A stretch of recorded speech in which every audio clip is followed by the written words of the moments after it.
Welcome to Father Son Talk AI's Impact. I'm Myles Robertson alongside my dad, Professor Donovan Robertson. Through our company, Civita Prospera, we guide people and businesses into Society 5.0, a future built on harmony between technology and humanity.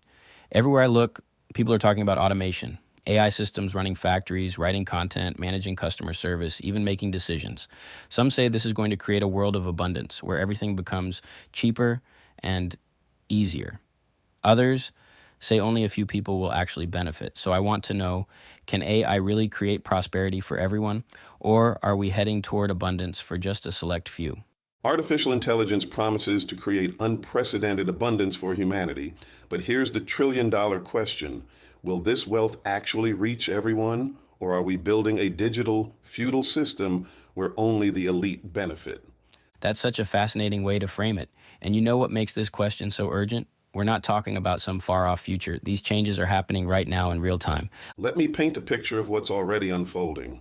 We're seeing AI systems that can diagnose diseases faster than human doctors, teach students more effectively than traditional methods, and even create art that sells for thousands of dollars. Well, that's quite remarkable when you think about it.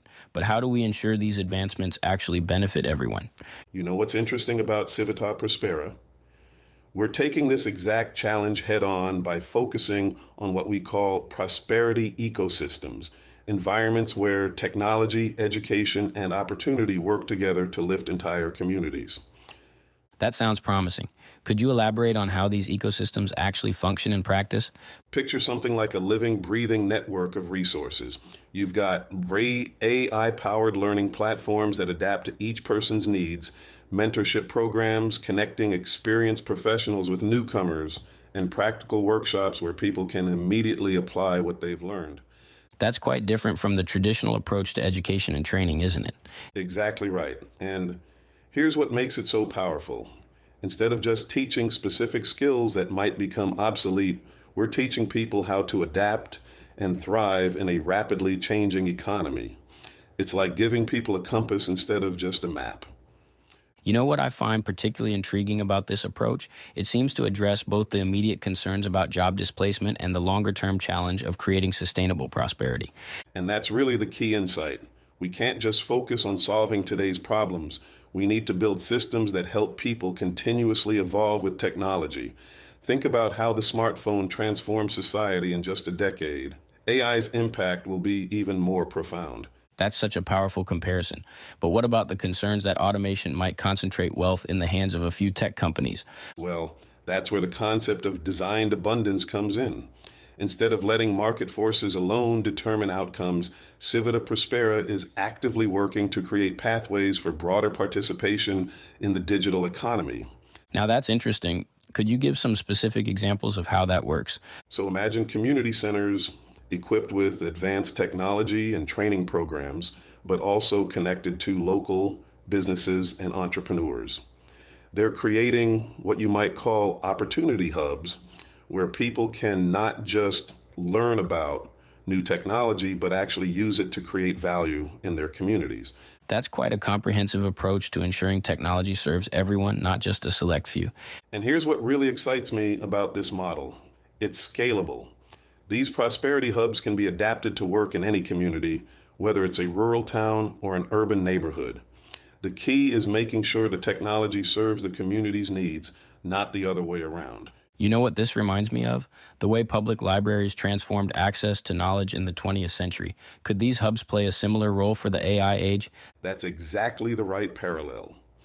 Just like libraries democratized access to information, these prosperity hubs are democratizing access to the tools and knowledge needed to thrive in the digital economy.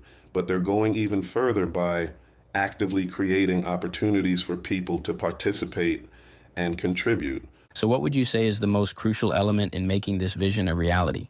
You know, after studying these initiatives closely, I'd say it's the focus on human potential rather than just technology. The most successful programs understand that AI is just a tool. The real goal is expanding what people can achieve with that tool.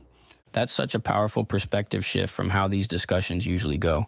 And that's really the key message I hope people take away from this conversation.